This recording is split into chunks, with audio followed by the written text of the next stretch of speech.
दुनिया में हर एक चीज पराई है, अगर कोई अपना है तो वो सिर्फ पढ़ाई है।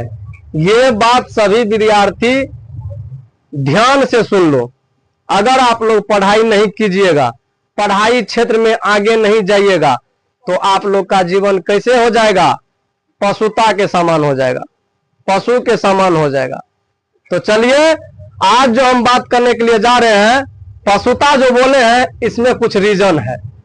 इसमें रीजन है, ये हम 10वां का चैप्टर पढ़ाने के लिए जा रहे हैं, जिसका नाम है नाखून क्यों बढ़ते हैं, जो हिंदी के चौथा चैप्टर में जा करके देख लीजिए, लगा हुआ है। 10वां के हिंदी के चौथा चैप्टर में लगा हुआ है नाखून क्यों बढ़ते हैं। और इनके लेखक जो है, लेखक है हजारी प्रसाद द्विवेदी। हजारी प्रसाद द्विवेदी जी इनके लेखक है, नाखून क्यों बढ़ते हैं। और आज चलिए बात करते हैं कि मानव का जो नाखून है ना, ये जो नाखून देख रहे हैं ना आप लोग, ये जो बढ़ रहा है बार बार, अपना लोग क्या करते हैं, नाखून को काट लेते हैं और फिर बार बार क्या होता है, बढ़ जाता है, और बाल भी, ठीक ना। तो ये सब पशुता का चिन्ह है और मानव का चिन्ह है। ऐसे करके समझ लीजिए कि याद दिला रहा है कि मानव भी पहले क्या था, और मानव था। अब धीरे धीरे ऐसे समझ लीजिए ना, इससे पहले भी इंटर को भी पढ़ाए थे तो उसमें भी बताए थे, ठीक ना, कि मानव अपने आप को कैसे संभाला और कैसे अमानव होने से बचाया। तो चलिए, आज हम बताने के लिए जा रहे हैं नाखून क्यों बढ़ता है, इस कहानी के बारे में, इस सारांश के बारे में कि क्या है इसमें। आप लोग ध्यान से सुन लीजिए, ध्यान पूर्वक सुन लीजिए, तो आप लोग को कहीं भी ऑब्जेक्टिव पूछे या सब्जेक्टिव पूछे, तुरंत का तुरंत जवाब दीजिएगा, ठीक। तो चलिए शुरू करते हैं वीडियो को। हजारी प्रसाद द्विवेदी का जन्म छपरा बलिया उत्तर प्रदेश में 1907 ईस्वी में हुआ। ये संस्कृत, प्राकृत, अपभ्रंश, बांग्ला आदि भाषाओं के विद्वान थे। इनकी रचनाओं में विचार की तेजस्विता, कथन के लालित्य और बंध की शास्त्रीयता का अनोखा संगम परिलक्षित होता है। इस प्रकार इनमें एक साथ कबीर, तुलसी और रविंद्रनाथ एकाकार हो उठते हैं। इनकी सांस्कृतिक दृष्टि अपूर्ण है। इनकी प्रमुख रचनाएं, रचना जो देखिए आप लोग, ये इनका जीवन परिचय हुआ। इनसे मतलब ऐसे समझ लीजिए कबीर, तुलसी और रविंद्रनाथ, ठीक ना, ये सब जुड़े हुए व्यक्ति थे और ये सबको अपना गुरु मानते थे। कौन? आचार्य हजारी प्रसाद द्विवेदी जी। और इनके निबंध जो है ये देख लीजिए, अशोक के फूल, कल्पलता, कुवार और वितर्क, कुटज, विचार प्रवाह, आलोक पर्व, ये सब बहुत मतलब ऐसे इसी प्रकार से बहुत उपन्यास भी लिखे हैं, बहुत कविता और कहानी भी लिखे हैं। तो चलिए, आज जो इस कहानी को बताने के लिए जा रहे हैं, नाखून क्यों बढ़ते हैं, तो आप लोग जानते हैं ये कहानी नहीं है, क्या बताए थे, ललित निबंध है। नाखून क्यों बढ़ते हैं क्या है, ललित निबंध है। चलिए पाठ का सारांश जान लेते हैं कि इस पाठ में क्या बताया गया है। इस पाठ में लेखक ने नाखूनों के माध्यम से मनुष्य के आदिम बर्बर प्रवृत्ति का वर्णन करते हुए उसे बर्बरता को त्याग कर मानवीय गुणों को अपनाने का संदेश दिया है। एक दिन लेखक की पुत्री ने प्रश्न पूछा कि नाखून क्यों बढ़ते हैं। बालिका के इस प्रश्न से लेखक हतप्रभ हो गए। प्रतिक्रिया स्वरूप लेखक ने इस विषय पर मानव सभ्यता के विकास पर अपना विचार प्रकट करते हुए आज से लाखों वर्ष पूर्व जब मनुष्य अपनी जंगली अवस्था में था, तब उसे अपनी रक्षा के लिए हथियारों की आवश्यकता होती थी। ऐसे जान लीजिए कि हजारी प्रसाद द्विवेदी साहब जो है, इनके पुत्री बेटी जो है, ये सवाल पिताजी से पूछे, लेखक से पूछे सवाल कि पिताजी ये आप बताइए कि हम लोग का जो नाखून है बार बार जो काट लेते हैं तो नाखून क्यों बढ़ता है।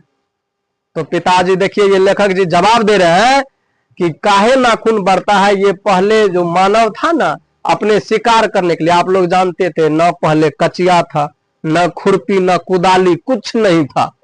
तो आदमी के खाने के लिए तो कुछ चाहिए, कुछ भी औजार तो चाहिए आदमी को। इसीलिए हथियार किसको बनाया था आदमी, नाखून को। और नाखून से ही क्या करता था, खाता था। ऐसे करके काट काट के नाखून से ही खाया करता था। आप सोचिए पहले मानव कैसे रहा करते थे। तो यही बात बताते हैं कि लाखों वर्ष पर पूर्व, आज नहीं, इससे लाखों वर्ष पूर्व जो है ना, मानव हथियार किसको बना लिए थे, अपने नाखून को बना लिए थे हथियार। चलिए,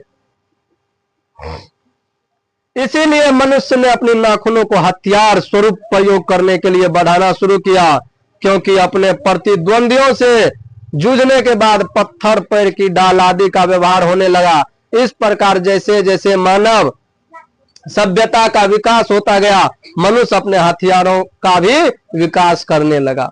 उसे इस बात पर हैरानी होती है कि आज मनुष्य नाखून न काटने पर अपने बच्चों को डांटता है, किंतु प्रकृति उसे फिर भी नाखून बढ़ाने को विवश करती है। मनुष्य को अब इससे कई गुना शक्तिशाली अस्त्र शस्त्र मिल चुके हैं। इसी कारण मनुष्य अब नाखून नहीं चाहता है। अब समझ लीजिए ना कि आ गया शस्त्र, ब्लेड से नाखून काट लेते हैं, बाल बनवा लेते हैं, ठीक ना, कुदाली से ऐसे समझ लीजिए, ठीक ना, खेत को तैयार कर लेते हैं। अब तो ट्रैक्टर वगैरह आ गया है, इतना विकास कर लिया है आदमी, ठीक ना। खाने के लिए एक्स्ट्रा सभी आदमी खाने के लिए कोई जरूरत नहीं है नाखून बढ़ाने का अब, ठीक ना। अब जो बच्चे का नाखून बड़ा बड़ा रहता है तो क्या करता है माँ पिताजी, डांटता है, मारता है कि नाखून तुम्हारा क्यों बढ़ा हुआ है। और शिक्षक भी आप लोग को पीटते हैं और बताते हैं कि नाखून तुम लोग क्यों बढ़ाया है, नाखून को मतलब काटा करो। और इसको अगर नाखून जिसका भी बढ़ा रहता है ना, उसको पीटता है स्कूल में टीचर। ये सब बात आप लोग जानते हैं। क्यों पीटता है? अब ये हथियार नहीं रहा। अब मानव अपने ऐसे समझ लीजिए ना बहुत तकनीकी को अपना चुके हैं।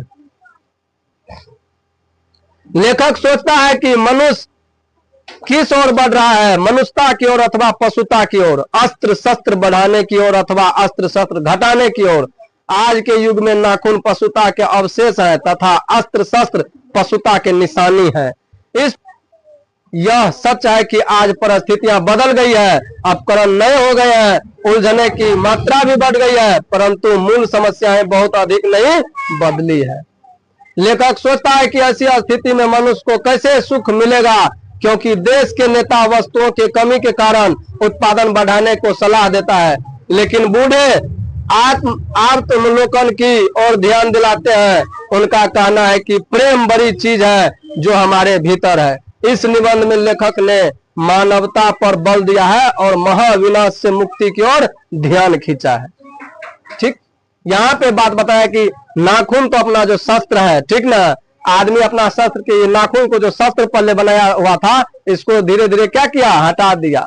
और नाखून को आप बराबर क्या करते हैं, काटते रहते हैं।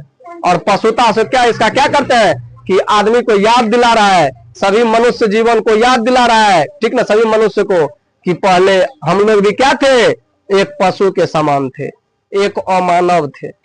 आज जो आप लोग देख रहे हैं सभी, ठीक ना, सभी का बाल कटा हुआ रहता है तो अच्छा देखने में लगता है, नाखून भी काट लीजिएगा ना तो अच्छा लगता है देखने में। यही सब तो विद्यार्थी जीवन जो भी है, विद्यार्थी नाखून मत बढ़ाइएगा। उसमें क्या होता है, नाखून में क्या रहता है आप लोग बताइए, मैला रहता है, ठीक ना, छोटा छोटा कीटाणु रहता है। अगर आप लोग खाना खाइएगा ना तो उसी के मतलब साथ, खाने के साथ आपके अंदर कीटाणु का प्रवेश हो जाएगा और आप गंभीर बीमारी से जूझने लगेंगे। इसीलिए आप लोग नाखून, कोई भी छात्र छात्राएं नाखून बढ़ाने का काम मत कीजिएगा, ठीक ना। मिलेंगे अगले वीडियो में, तब तक के लिए जय हिंद, जय भारत।